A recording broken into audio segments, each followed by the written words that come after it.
Master साहब एक थे देसी गीत बजा गिलन।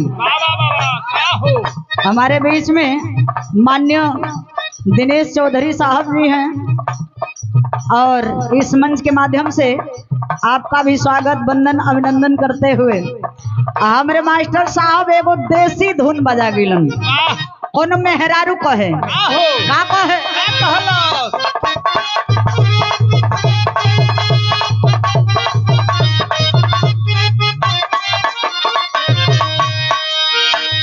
और रेलिया से चाढ़ी के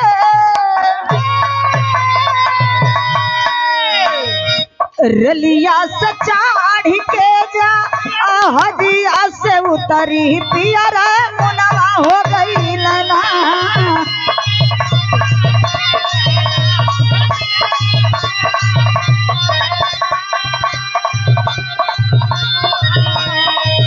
हृदय साहब ये में कोनो बुराई नहीं है, मेहरारू अपने मन से धो से कहे रलिया से चाढ़ के रलिया से चाढ़ के जा आजिया से उतरी पियर मुनवा हो गई लना।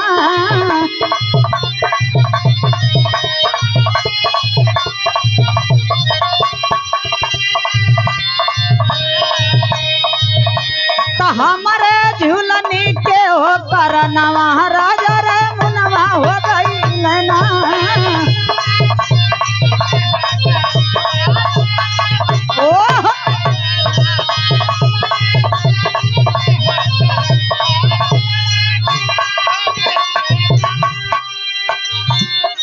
ओ दुल्ही कहत हो कि हमरे झूलनी के कारण हमार पिया प्रदेश चल गइलन।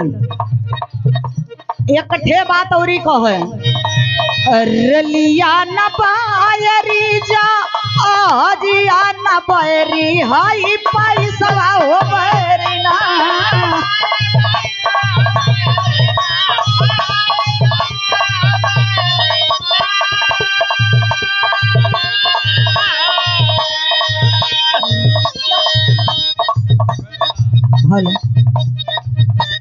रलिया न बायरी जा हजिया न बैरी हाई पैसा हो बैरी ना।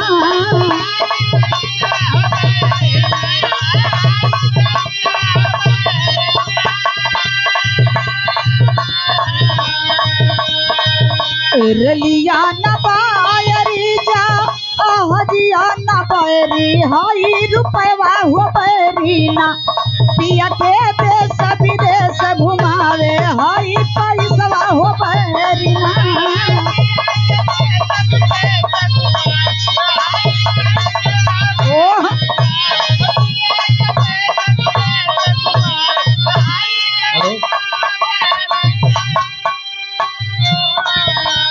लेकिन कहना चाहूंगी साहब अपने महापुरुषों के लिए गौर करिएगा।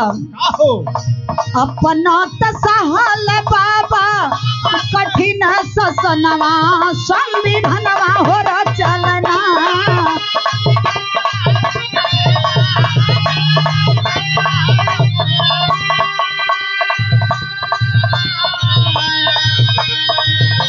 अपना तसहल बाबा कठिन ससनवा संविधानवा हो चलना।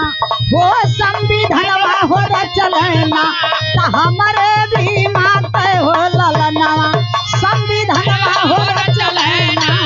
हमारे भी माते हो करनवा संविधानवा हो चलना। हमारे भी माते हो करनवा संविधानवा हो चलना।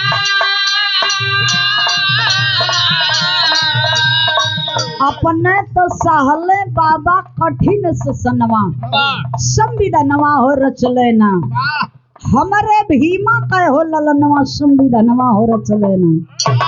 कितना कितना कठिन परिश्रम उठा करके बाबा साहब ने संविधान को रचने का काम किए।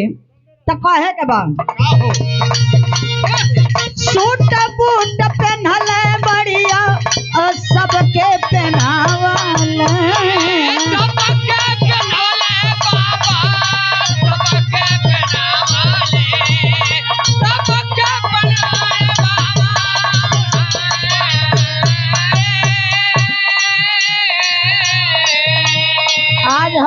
तरह तरह के कपड़ा पहन रहे हैं। वो समय एक ठे रहल कि जब हमारे महिलाओं को तन ढकने का अधिकार नहीं था साहब। भैया आवाज बहुत हमिंग कर रही है। Hello hello. सूट बूट पहनाल बढ़िया सबके पहनावल,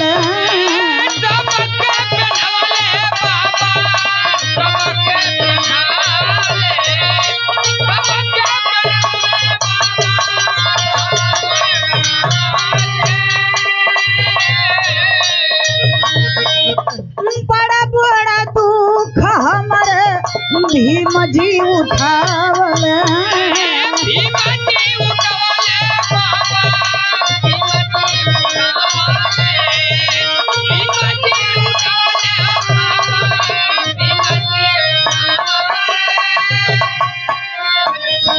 दलितन के खातिर छोड़ी दिहल वतनवा संविधानवा हो रचलना,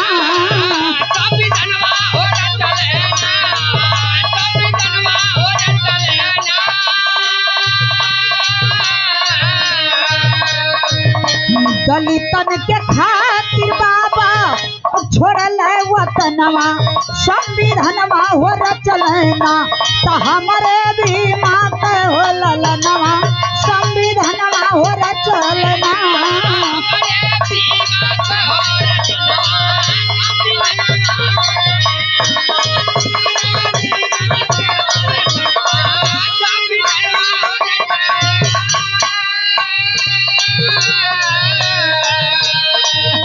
बाबा साहब का नारा था।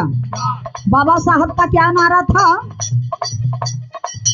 शिक्षित संगठित संघर्षवा के नारा,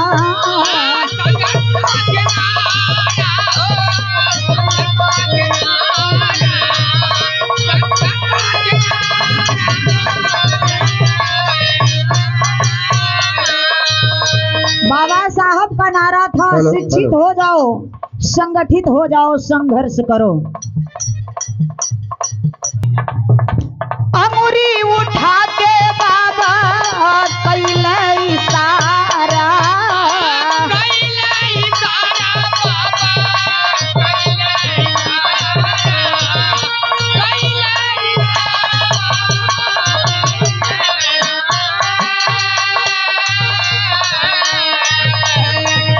सब ही के दिहल पढ़े खातिर होगी अनवा संविधानवा हो रचलना,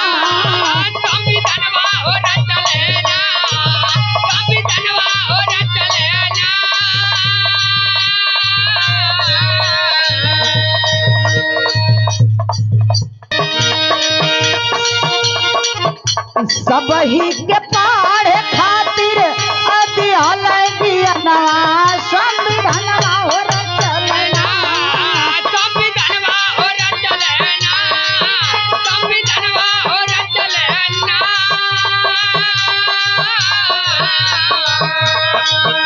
बाबा साहब पढ़ने के लिए कहे लोगों से कि आए मेरे लोग अपने 1 जून कन खैहा वो ठीक बा, लेकिन अपने लइकन के शिक्षा जरूर दिहा। बेटी हो या बेटा हो, सभी लोगों का जीने का बराबर की हक बाबा साहब ने दिलवाने का काम किए। के लिए कहे के बा सब ही के पढ़े खातिर आदि अलगी अनवा संविधानवा हो रचलना,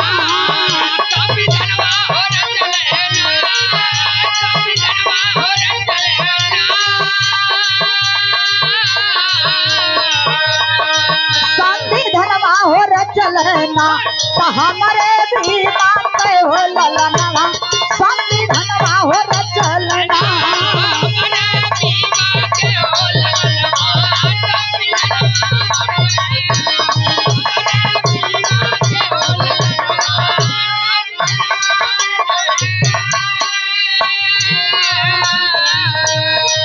कहना है लास्ट में, कहना चाहूंगी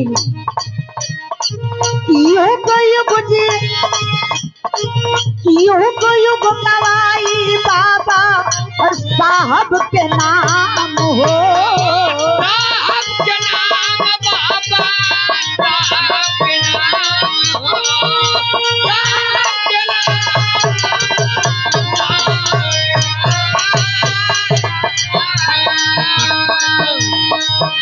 केहू नहीं करी जवन कई के गईल काम हो। कैसे कैल काम बाबा, कैसे कैल काम हो, कैसे कैल काम बाबा, कैसे कैल काम। युग युग गवाई बाबा साहब के नाम हो। केहू नहीं करी जवन कई के गईल काम हो। राम सती मरहल, राम सती मरहल रही है सूरजनवा संविधानवा हो रचलना। संविधानवा हो रचलेना, संविधानवा हो रचलेना। संविधानवा हो रचलना त हमरे भीमा के हो ललनवा